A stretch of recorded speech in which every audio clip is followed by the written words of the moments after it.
Muy buenas tardes, tengan todos ustedes.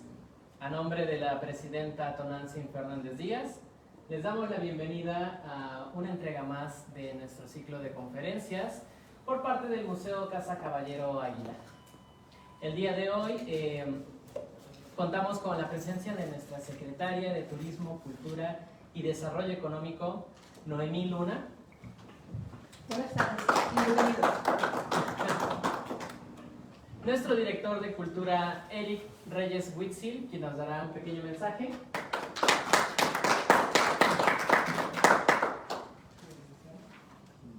Okay. Y, por supuesto, nuestro maestro invitado, doctor en antropología, académico y escritor. Ha escrito periódicos en Excelsior, El Nacional, 1+1, La Jornada de Oriente y Oferta. Docente en UDG, ITESO y UAP. Homenajeado por la UAP, la Facultad de Filosofía y Letras y el Colegio de Antropología Social, la Biblioteca del Colegio de Antropología Social. Doctorado honoris causa por la Universidad José Vasconcelos en Oaxaca, con más de 10 libros sobre lingüística, historia, filosofía y antropología. Y además artículos en México, Estados Unidos, España, Argentina y Guatemala. El doctor Manlio Barbosa Cano. ¡Bravo!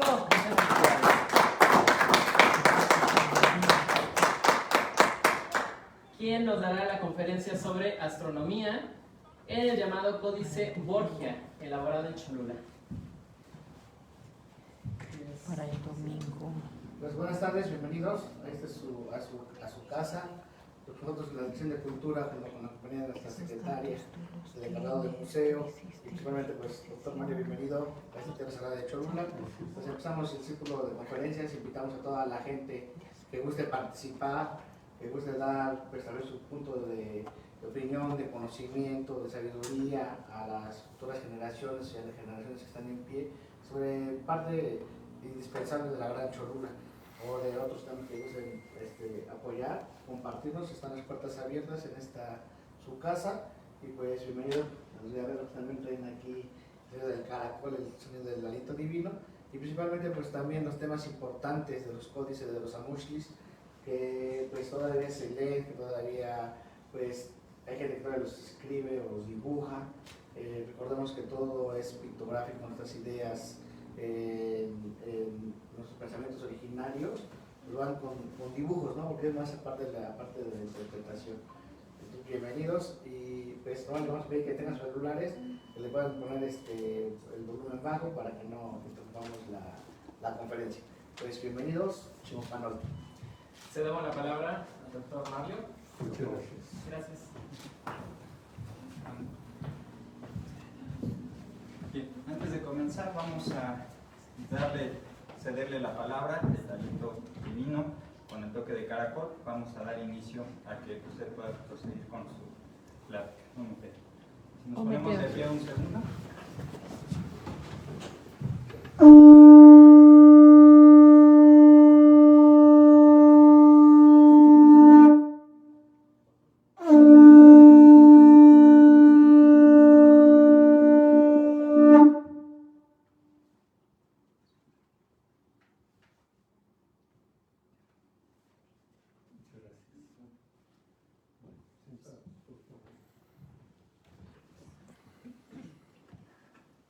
Podemos encender las luces y ya cuando necesitemos apagamos las luces para ver las imágenes. Claro que sí.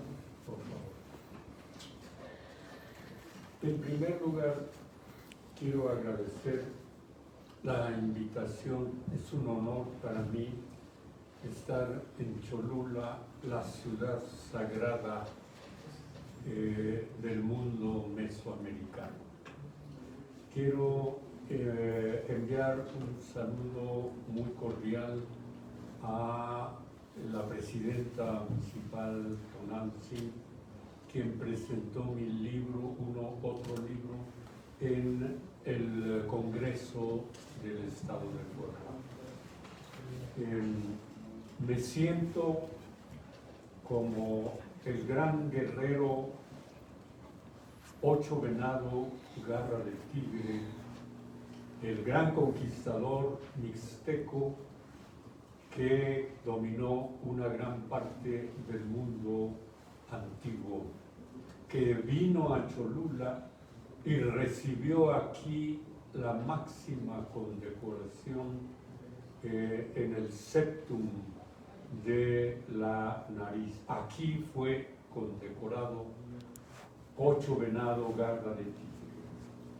Me siento también como Quetzalcóatl, que a la salida de Tula emigró hacia el oriente, pero tenía que pasar por Cholula, la gran metrópoli, la gran ciudad sagrada, para continuar su camino y llegar hasta Coatzacoalcos, donde se lanzó a una hoguera y resurgió convertido en el planeta Venus.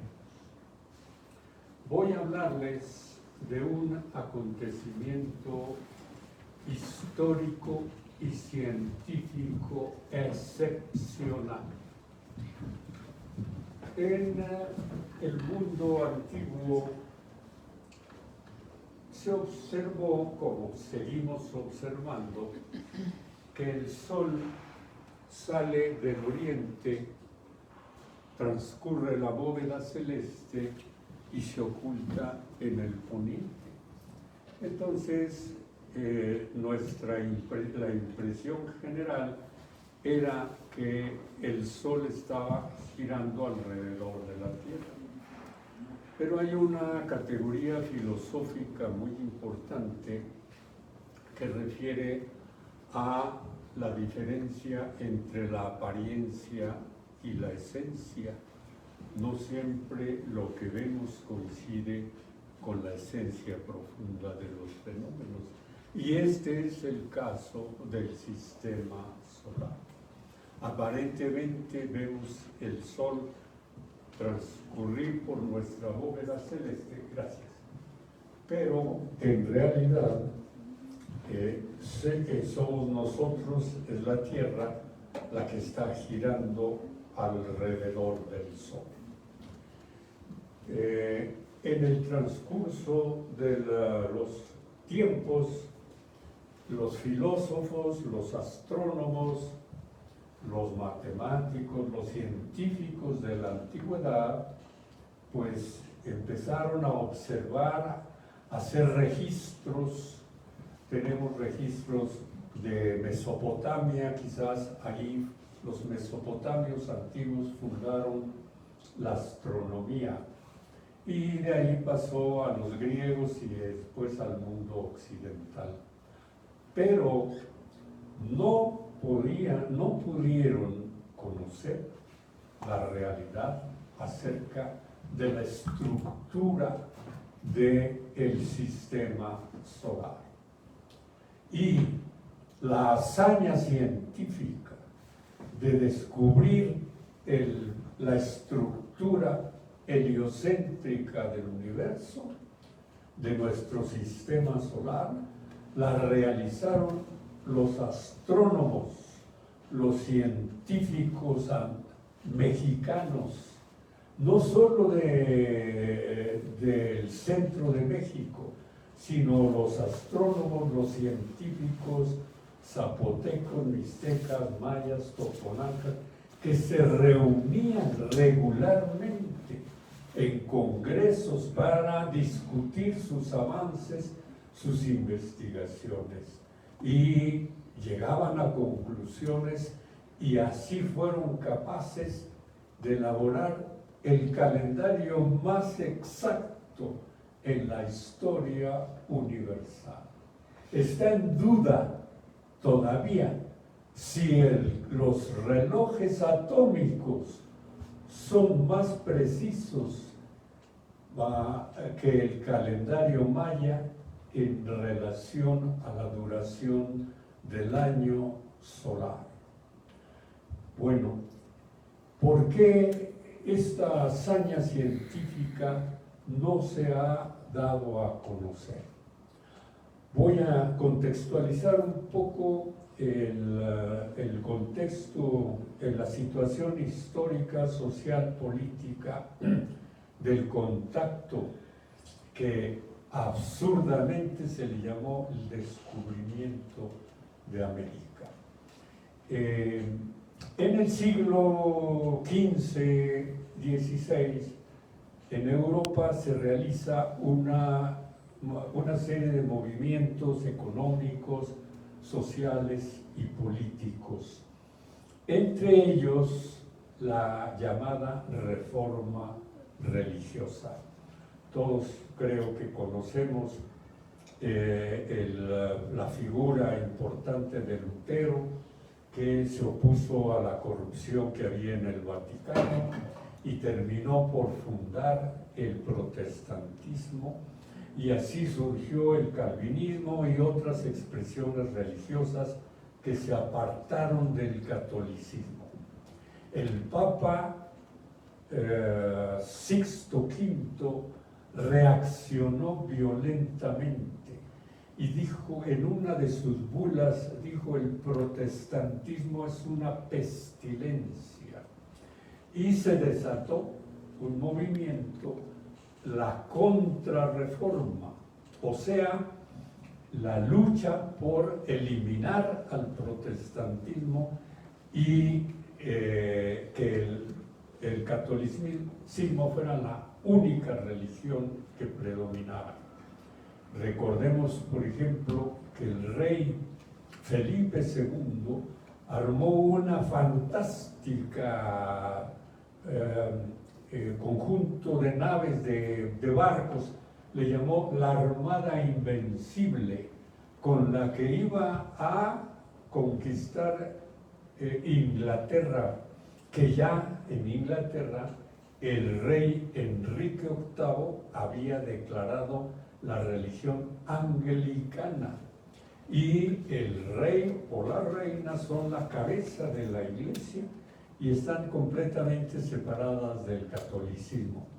Pues el rey Felipe II dijo: voy a someter a Inglaterra, armó una enorme flota de barcos y se topó con que el rey Enrique VIII ya había desarrollado una tecnología superior, ya tenía cañones y además la isla estaba muy bien fortificada, y la Armada Invencible se destruyó. Inglaterra se mantuvo y las reformas religiosas prosperaron. Pero en España se convirtió en el baluarte del catolicismo. España dijo: nosotros no permitimos que haya, que prospere ninguna reforma religiosa. Seguimos siendo fieles al catolicismo, fieles al Papa. Y lo mismo pasó en Francia. En Francia ya había prosperado la reforma religiosa, pero en una noche que se llamó la Noche de San Bartolomé, no solo en París, sino en muchas ciudades, fueron masacrados los protestantes. Y al rey, al heredero de la corona, le dijeron: bueno, a ti te toca ser el rey, pero eres protestante. Si sigues como protestante, no te reconocemos como rey. Así es que si quieres tener la corona de Francia, tienes que rechazar el protestantismo y regresar al catolicismo. Y expresó la famosa frase: París bien vale una misa. Y dejó el protestantismo, regresó al catolicismo, y en Francia casi no hay protestantes. Bueno, este es el contexto en el que vienen los frailes, los funcionarios europeos a México. Tienen la consigna de erradicar cualquier manifestación que contradiga la Biblia, y se encuentran con que nuestros códices son tratados científicos, son tratados de biología, son tratados de historia, desde luego también de teología, pero fundamentalmente de astronomía y una serie de conocimientos que los europeos ni siquiera tenían idea. Entonces, cuando vieron estos textos, dijeron, esto es el diablo, y se dedicaron a destruirlo. En un acto de barbarie, quemaron la biblioteca de Netzahualcóyotl en Texcoco. Habían tesoros científicos, literarios. Estaba el derecho indígena codificado. Y todo eso fue destruido y se dedicaron además a perseguir. Estaba prohibido tener un códice. A quien lo conservaba era sujeto de pena de muerte. Este es el contexto entonces en el que los europeos enfrentan un conocimiento que contradice la Biblia y no solo lo ignoran, sino que tratan de destruirlo. Vamos a ver entonces el códice. Hay muchos códices. Habían en cada, fíjense ustedes, habían 2 niveles educativos. El Telpochcali para los jóvenes, que era un nivel inicial para oficios, para los jóvenes, y otro, el nivel superior, el Calmecac, equivalente a nuestra universidad, donde se estudiaba administración pública, se estudiaba cantos divinos, se estudiaba astronomía, historia, etc. En cada pueblo, en cada calpulli, había un templo con su escuela y tenían sus archivos y sus códices, sus amoxtlis, porque los calpullis eran propietarios de tierras, tierra de carácter social, que nadie les podía quitar. Eran tierras semejantes al ejido. El ejido es una copia del calpulli. El ejido y el calpulli no se podían vender, no se podían embargar, no se podían expropiar. Eran para el trabajo de los habitantes, de los miembros del calpulli. Entonces, cada calpulli tenía su archivo y tenía sus códices, donde estaban precisamente los límites, los trazos, los mapas de las tierras que les correspondían a cada calpulli. Entonces, viene el contacto, viene la persecución y o se destruyen o se desaparecen los códices. Y nos vamos a Cholula. Cholula era la gran capital religiosa del mundo mesoamericano. Eso es lo que vemos en las fuentes. Pero hay algo muy importante en el México prehispánico. La religión y la ciencia caminan completamente unidas. No hay el divorcio que hay en el mundo occidental, donde por un lado está la iglesia con sus textos y sus ideas, y por otro el mundo de la ciencia, en choque. Recuerdan ustedes que Galileo Galilei, en el año 1630 y tantos, más de 100 años después del contacto, que fue en 1500, de la caída de la Gran Tenochtitlán, que fue en 1521, más de 100 años después, Galileo Galilei perfecciona el telescopio, es el que descubre las lunas de Júpiter y por medio de cálculos demuestra que es la Tierra la que está dando vueltas alrededor del Sol. Y viene la iglesia y le dice, eso va contra la Biblia. o te retractas o te quemamos vivo. Y Galileo dijo, está bien que se quede como está, y estuvo en prisión domiciliaria con la amenaza de ser quemado vivo, 100 años después del contacto. Entonces, en el momento del contacto, los que reciben, conocen nuestros códices, tienen la mentalidad completamente cerrada y les es imposible conocer y aceptar el contenido científico de nuestros códices. Vamos a ver, por favor,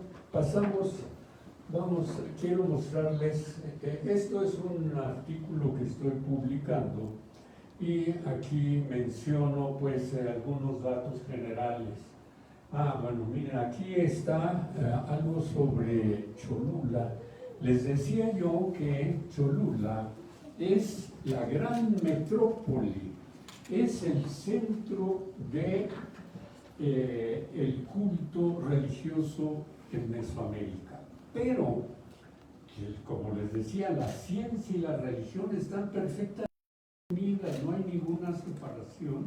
Entonces, Cholula es una metrópoli multiétnica, como todas las grandes metrópolis. Así era la Gran Tenochtitlán, así es ahora Puebla. Tenemos barrios y colonias de libaneses, de judíos, de norteamericanos, de todos los estados de la República hay grupos en Puebla.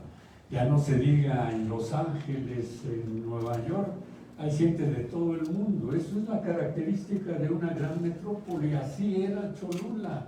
Entonces venían personas de todas partes de Mesoamérica y aquí convivían, discutían, generaban conocimiento. Entonces había un Calmecac espectacular que orientado también a la teología, pero también a todas las ciencias. Entonces resulta que el Códice Borgia, donde está representada la estructura heliocéntrica del universo, dicen los especialistas que por los estilos debió de haber sido confeccionado en el área de Mixteca, Puebla.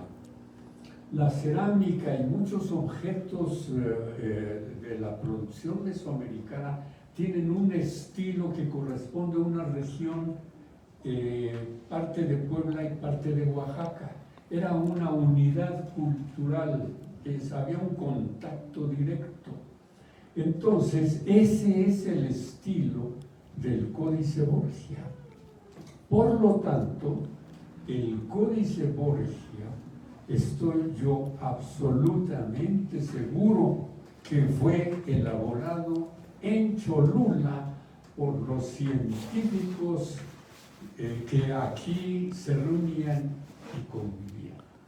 Bueno, hay algo más que quiero mencionarles. ¿Recuerdan ustedes que Cholula sufrió la matanza 1519?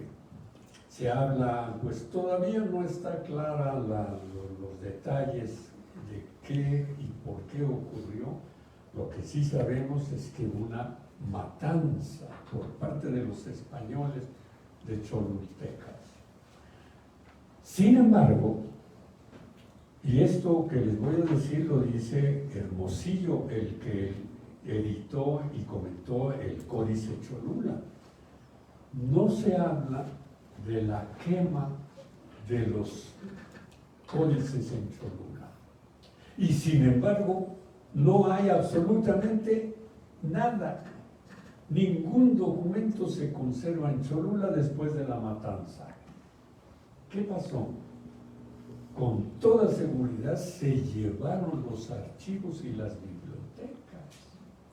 Y resulta que el contacto de los europeos con el México antiguo comienza en 1519 y desde entonces reciben documentos desde que llegaron al Golfo, desde que desembarcaron en el Golfo de México, para poder llegar hasta la Gran Tenochtitlán necesitaban mapas y documentos. Eso los obtuvieron del cacique Gordo y de las gentes de Tabasco. Entonces, lo más seguro es que llegan a Cholula, destruyen al gobierno, hacen la matanza y se llevan los archivos. ¿A dónde están? No están en México. Seguramente se los llevaron a Europa. Y resulta que en 1543, 20 y tantos años después de la caída de la Gran Tenochtitlán, Copérnico, el científico polaco, publica su famoso libro donde expone que el Sol está en el centro del sistema solar. ¿Qué ocurrió? Estoy absolutamente seguro que Copérnico recibió nuestros códices y se basó en nuestros códices para escribir su libro. Bueno, vamos a ver, por favor, vamos a ver la imagen un poquito adelante. Bueno, miren, esto es muy importante, esta parte que expongo en mi artículo. Cholula es la ciudad mesoamericana más antigua con poblamiento continuo. Desde hace 4000 años tenemos vestigios de poblamiento en Cholula, luego en el llamado preclásico por los arqueólogos, luego en la etapa clásica del 0 a 1000 es la gran metrópoli, el centro cultural mesoamericano, y luego en el posclásico el poder se va hacia el centro de México con los aztecas. Pero Teotihuacán fue, antes que Cholula, el gran centro político, militar, cultural, económico, comercial del mundo mesoamericano. Era la ciudad más importante, su poderío llegó hasta Zacatecas, llegó hasta Guatemala, era un verdadero imperio. Vino el colapso de Teotihuacán, la primera revolución que está documentada por la polarización social, y las élites de Teotihuacán en el año 650 de nuestra era se trasladan por la revolución, se trasladan de Teotihuacán a Cholula y traen su conocimiento, su ciencia, su sabiduría, su arte. Se enriquece esta gran metrópoli con la llegada de las élites teotihuacanas. Bueno, entonces vamos a ver, por favor, las imágenes. Por favor, un poquito adelante. Tenemos estas imágenes. Este códice se llama absurdamente, Códice Borgia, porque cayó en manos de un señor Borgia en Italia. Tenemos ya que limpiar los nombres de nuestros códices. Tenemos que llamarle el Códice Cholula. Otros investigadores han propuesto otros nombres. Yo propuse el término Puebla, Oaxaca, por estas características estilísticas, pero tal vez el nombre más apropiado debería ser el Códice Cholula. Bueno, miren, aquí está. Esto, la escritura mesoamericana es muy compleja.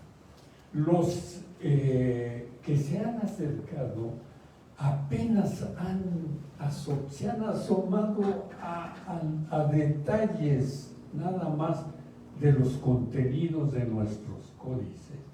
Hay planteamientos filosóficos, históricos, científicos muy complejos, para los que la lengua española ni siquiera tiene las palabras, menos iban a entender los frailes con su mentalidad antirreformista, jamás iban a entender los contenidos de los códices.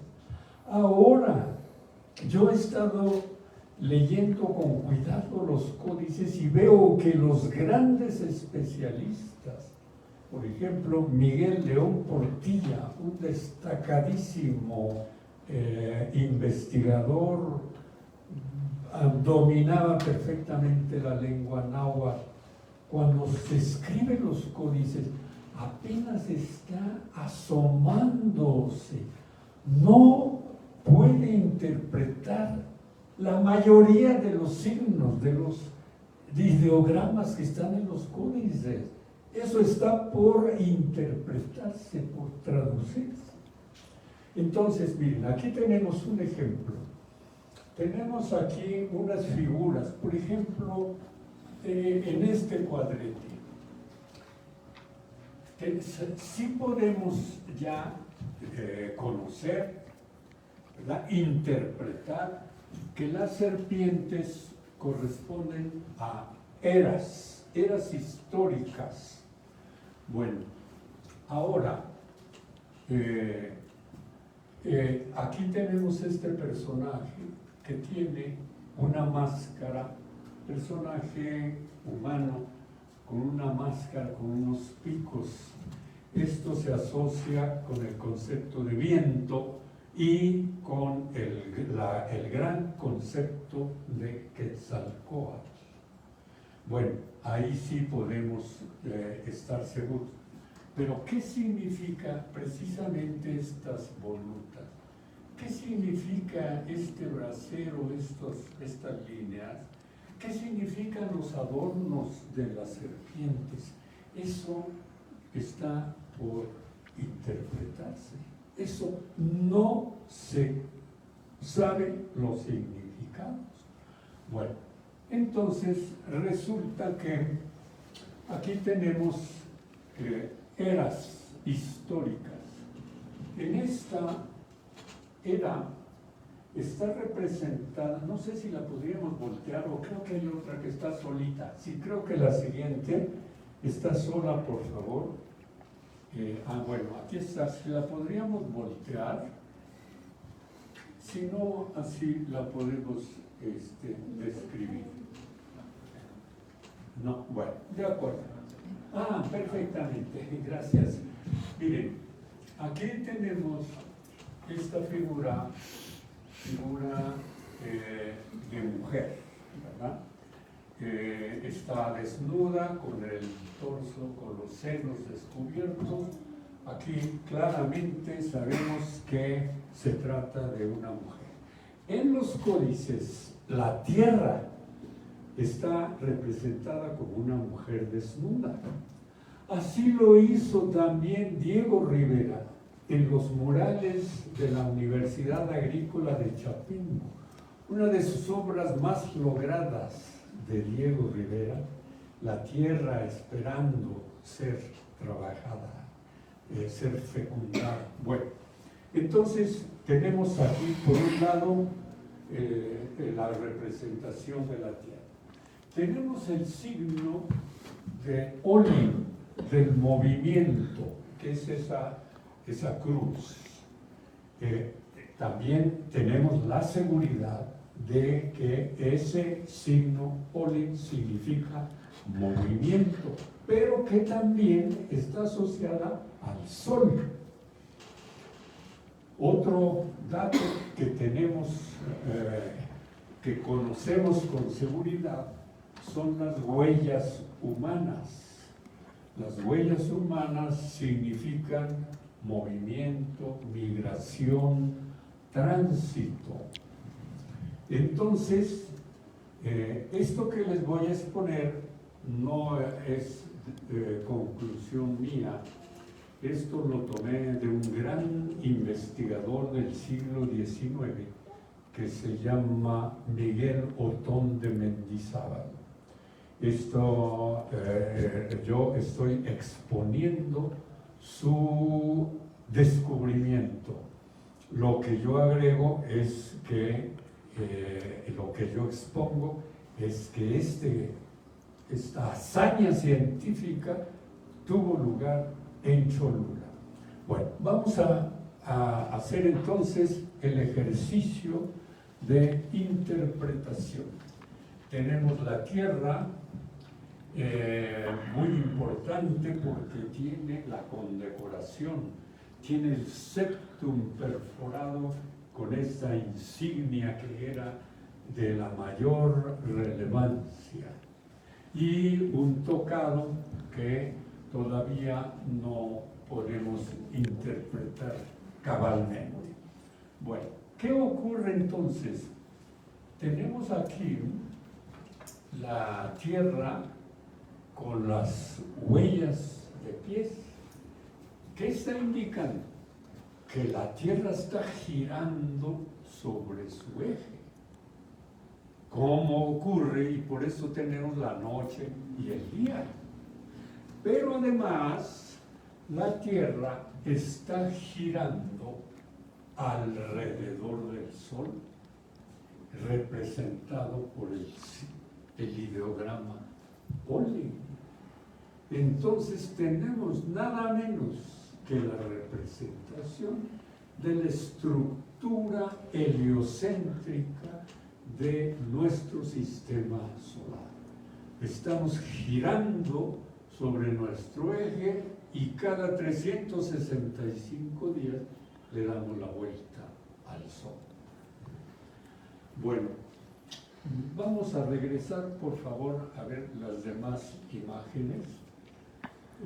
Estas exactamente. Les decía que representan las diferentes eras. Esto sí, el investigador Mendizábal los pudo deducir.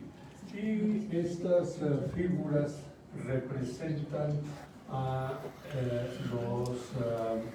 están identificados con cada una de las eras. Pero, ¿qué significan el atuendo? ¿Por qué este personaje lleva aquí el signo Oli? Esto es un brasero, esta es una pelota de hule y este es humo. ¿Qué significa? No lo sabemos.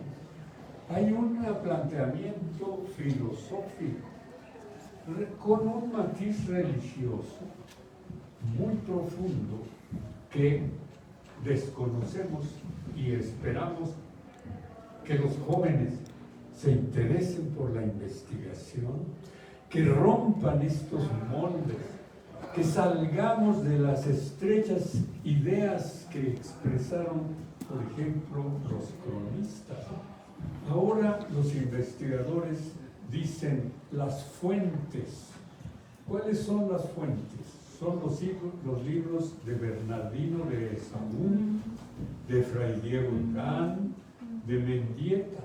Bueno, estas fuentes, entre comillas, apenas se medio asomaron a la superficie más elemental, pero no entendieron las esencias, la profundidad filosófica, científica, histórica de los códices. Bueno, estoy yo planeando tomar un año sabático en mi oficina y lo voy a dedicar para irme a Europa.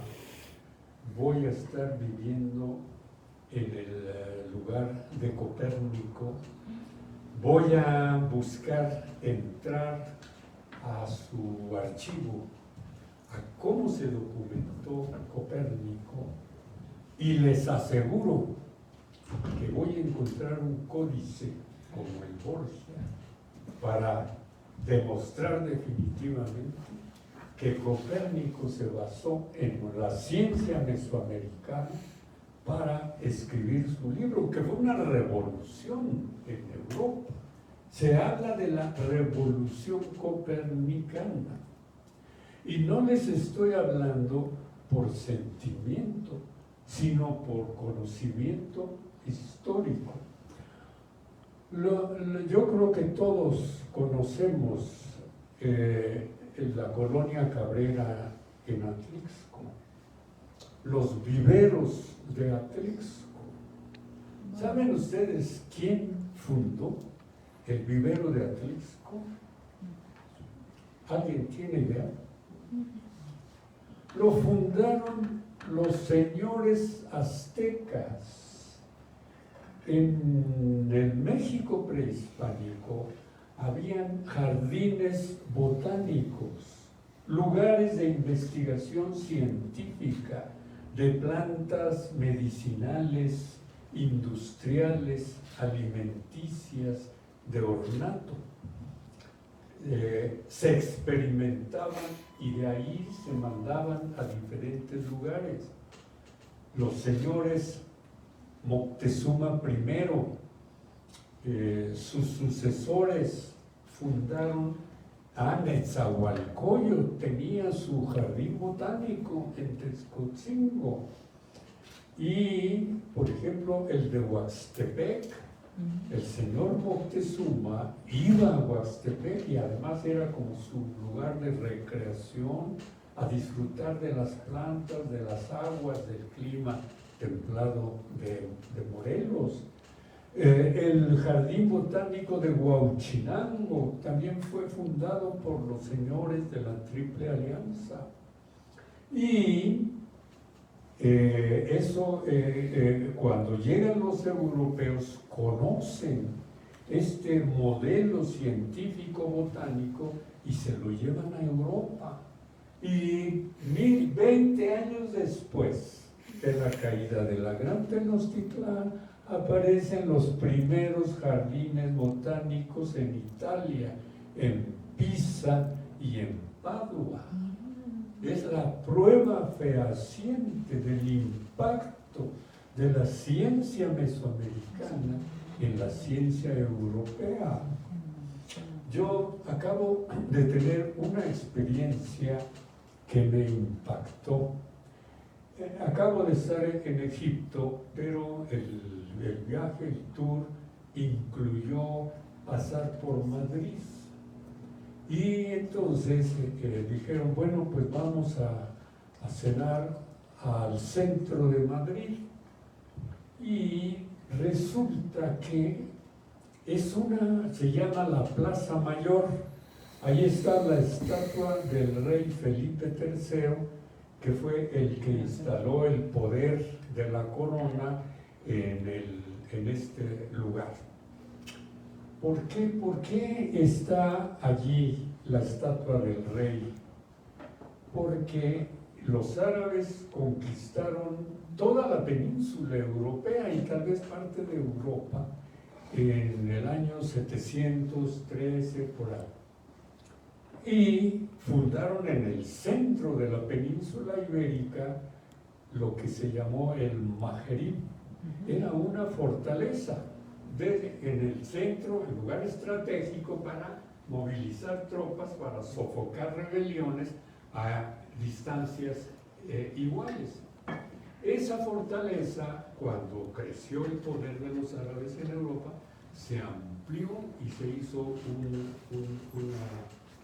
una pequeña ciudad, pero al estilo de los asentamientos árabes. Se llama asentamiento de plato roto, son las callejuelas retorcidas. Ahora es un centro turístico lleno de boutiques, hoteles y peatonal, casi no pueden entrar carros, ¿verdad? Los bulevares que están a un lado son los donde circulan los automóviles. Entonces, resulta entonces que recuerdan ustedes, Granada cae en 1490 y la corona unificada de Castilla y León recupera el poder, expulsan a los árabes y toman el Magreb, que hoy se llama Madrid, pero es una placita muy pequeña y poco a poco, eso está documentado en los mapas, se va ampliando la placita hasta convertirse ahora en la Plaza Mayor. ¿Por qué ¿De dónde tomaron este modelo? De la Gran Tenochtitlán, que era una ciudad planificada con una espectacular plaza donde estaba el templo mayor, el templo de Quetzalcóatl, el Calmecac, etcétera, rodeada por canales de agua, con accesos por calzadas. Es otra vez el impacto del urbanismo mesoamericano en el urbanismo español. Bueno, pues entonces aquí voy a detenerme. Si hay alguna pregunta, pues con mucho gusto. Si hay alguna crítica, yo he estado siempre abierto. A mis alumnos les llevé textos clásicos a quienes les hice críticas y les dije, el que me descubra una falla, una contradicción como las que yo he señalado en los clásicos, pues tiene automáticamente 10. Estaba yo abierto siempre a la crítica, a la disidencia. Procuraba que mis clases fueran diálogos y no monólogos. Así es que si hay alguna pregunta o una crítica, pues con mucho gusto.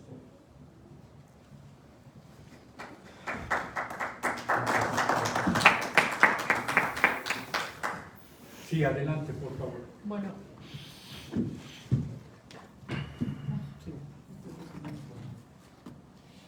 Bueno, doctor, muchísimas gracias primero, doctor Barbosa, por estar esta tarde con nosotros en estos viernes de conferencias que está promoviendo la presidenta Tonantzin Fernández Díaz a través de la Secretaría de Turismo, Cultura y Desarrollo Económico y a través también de la Casa Caballero Águila.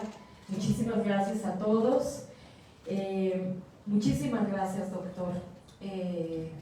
Estoy impactada, como usted lo dice.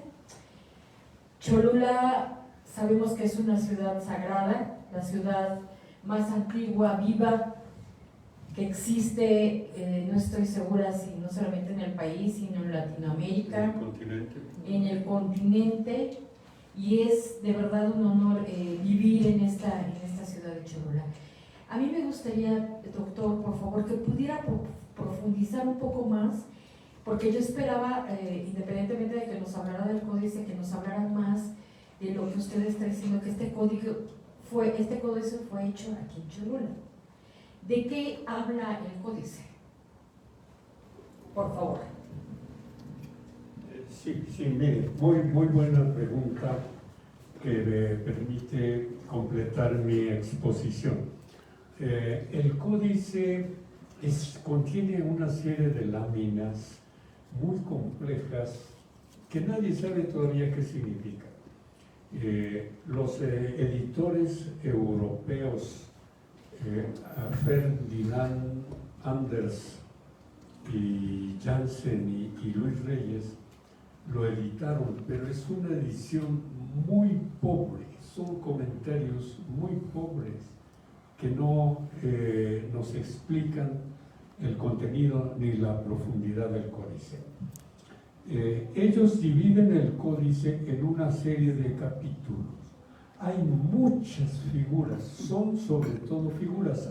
Y también debo mencionarles, qué bueno que me preguntó esto. La escritura mesoamericana no solo es pictórica. En general, la historia de la escritura pasó por una etapa pictórica, solamente pinturas, después otra etapa ideográfica, con signos, con significados, y luego el alfabeto, el que usamos ahora. En Europa, en Asia, se dieron estos tres pasos evolutivamente, pero en el mundo mesoamericano no.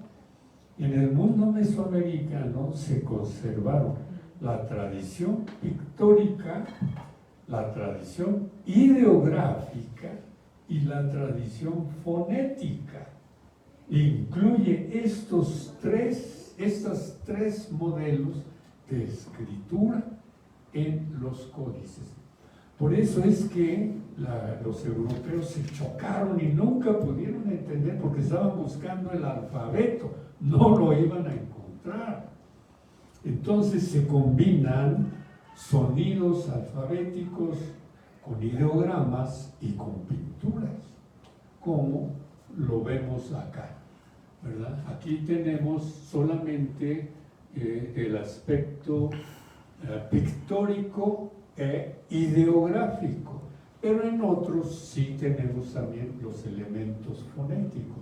Bueno, entonces el códice está dividido, tiene muchas láminas. Una parte del códice contiene el calendario ritual. En los calendarios mesoamericanos eran de dos niveles. Uno era el calendario solar de 365 días en todas las culturas mesoamericanas, con diferentes nombres. Y el calendario mal llamado ritual, Tonalámatl, que era calendario, dicen unos, religioso, pero no era precisamente religioso. Era un calendario, era un tratado de psicología y de pedagogía que mostraba los diferentes rasgos positivos y negativos de la personalidad humana, porque eso somos. La psicología humana implica aspectos muy positivos y muy negativos. De eso estaban perfectamente conscientes los psicólogos y los pedagogos mesoamericanos. Y en el texto, fíjese, hay una serie de pinturas, ideogramas, donde muestran situaciones negativas. Por ejemplo, una casa que se incendia, un coralillo que indica peligro, ¿verdad? Disensión en la pareja, en el matrimonio, robos, maledicencia, pérdida del poder o riqueza. Por ejemplo, hay un depósito lleno de flores o de frutas, eso indica riqueza. Pero ese recipiente volteado indica pérdida de la riqueza, caos, conflictos, ¿no? Entonces, una parte de este códice contiene lo que se llama el Tonalámatl, ¿verdad? Esta serie de días, porque en el antiguo México las personas llevaban el nombre según el día en que nacían, y sabemos que cada día tenía su nombre, cada trecena tenía su nombre, cada veintena tenía su nombre, cada año tenía su nombre. El Tonalpohualli.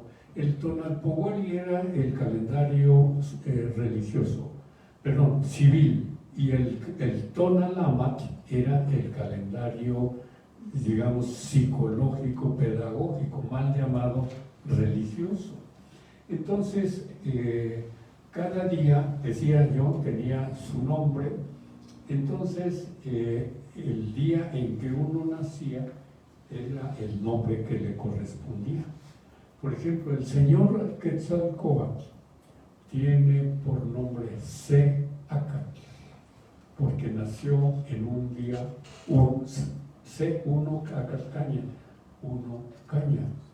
Luego, a continuación, recibió el nombre de Topiltzin. To en náhuatl es nuestro, Piltzin es nuestro gobernante noble, sagrado, Quetzalcóatl. Los personajes importantes tenían varios nombres. El pueblo nada más tenía el nombre calendario. Entonces, según el día en que se nacía, los padres llevaban al bebé con los especialistas, y los especialistas tomaban el Tonalámatl, veían qué Dios presidía el día en que nació el bebé y qué características podía tener ese niño, positivas Y entonces le decían cómo estimular sus cualidades positivas y qué cualidades negativas y cómo neutralizarlas o eliminarlas, ¿verdad? Entonces está el Tonalaman, está una serie de formas para pedir, hacer ofrendas. Los antiguos psicólogos, pedagogos mesoamericanos están conscientes que los humanos tendemos a veces a no cumplir las normas, a infringir las normas, ¿verdad?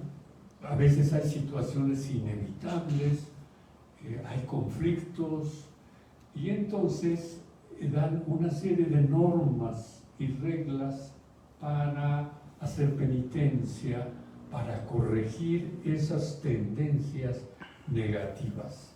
De esa manera lograron que en la población prehispánica no hay conflictos, no habían pandillas merodeando, no habían miserables ni muy ricos. La riqueza estaba distribuida equitativamente y el comportamiento de los individuos estaba normado porque la educación era obligatoria, sustentada por el Estado. Todo niño tenía que entrar al Telposcali y ya si tenía aptitudes seguía avanzando hacia el Calmeca. ¿Algo más? Gracias. Sí. Gracias. Muy interesante todo lo que nos cuenta, doctor. Bueno, tengo una pregunta que me surgió primero. Quisiera saber dónde está ubicado el códice. ¿Dónde es que usted va a estar en Europa? Y eso si nos puede contar un poco más de ahora su nueva travesía, que también creo que va a ser muy interesante para nosotros saber qué es lo que va a hacer a continuación. Y bueno, son básicamente esas dos preguntas. Mire, muy interesante también este tema. Resulta que los códices fueron descalificados por las autoridades. Dijeron, eso es cosa del diablo y hay que destruirlos y hay que quemarlos. Sin embargo, los conservaron y no los quieren devolver, ¿no? Es verdaderamente un robo, como el penacho de Moctezuma. Dice Eduardo Matos, Moctezuma fue mi compañero en la Escuela Nacional de Antropología, descendiente directo de la rama de Moctezuma que se fue a Europa. Descendiente directo de los que se quedaron en México es nuestro amigo Ituriel. Estuvimos en casa aquí en Puebla con Ituriel Moctezuma y Huitzil. Vino a también casa vino. Caballero Aguirre. Ah, mire qué bien. Entonces, dice Eduardo Matos, en cualquier circunstancia, el penacho tiene que ser devuelto, pero los austríacos dicen no. Es que Moctezuma se lo regaló a Cortés. Claro, bajo la amenaza de muerte, que es una presión inadmisible. Bueno, entonces el códice, mal llamado Morgia, tengo entendido que está en Europa, en la biblioteca de no sé si de Roma o de Florencia. Yo voy a estar probablemente en varios sitios porque Copérnico era un científico de la época y tengo entendido que vivió en diferentes lugares. Entonces voy a estar localizando a dónde están los documentos en los que se basó, ¿verdad? Y ya espero pronto darles la noticia del códice que voy a descubrir allá.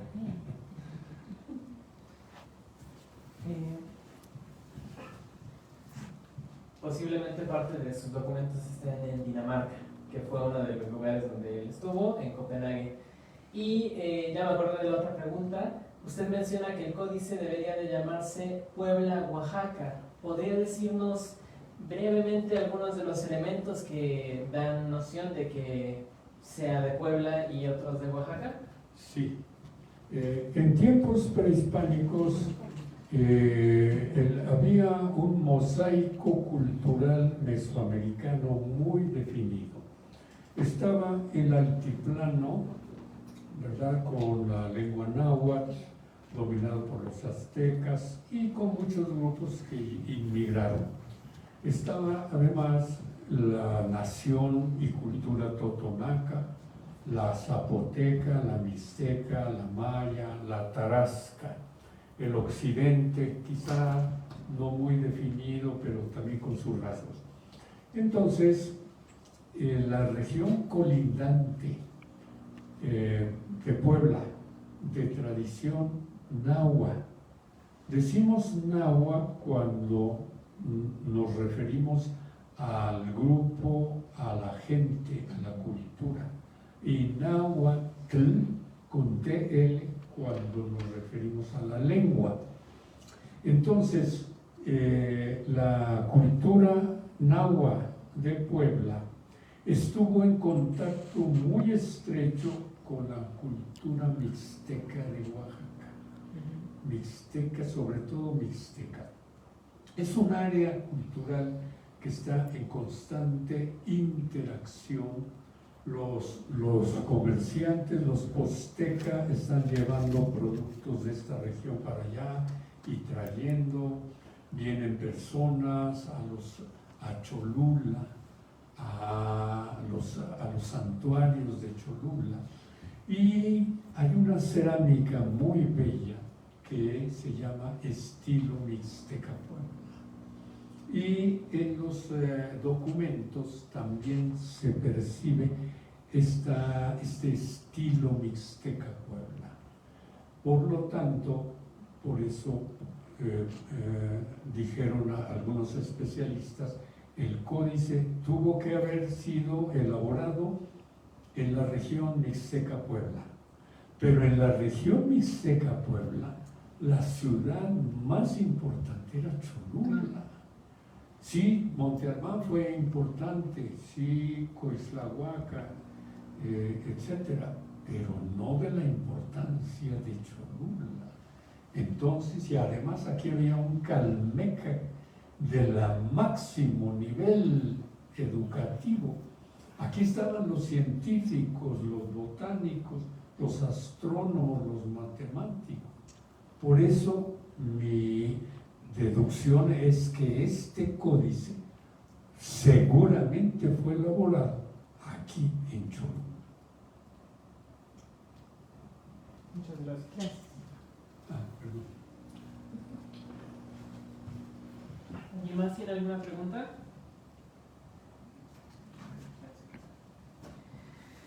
Muchísimas gracias, doctor, por esta muy interesante y fructífera conferencia que nos ha traído el día de hoy.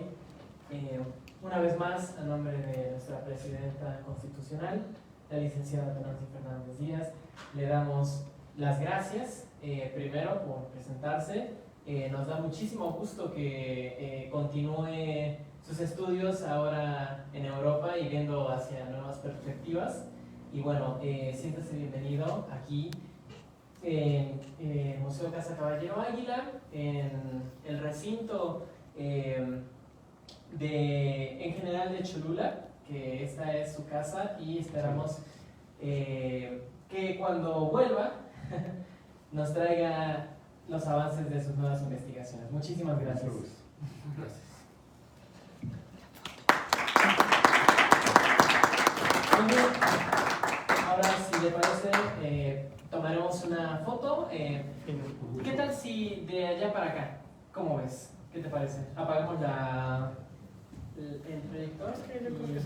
No, ¿Sí? ¿Así? ¿por qué Ok. se ve el códice? Ah, perfecto. Nos pasamos pues para acá, ¿no?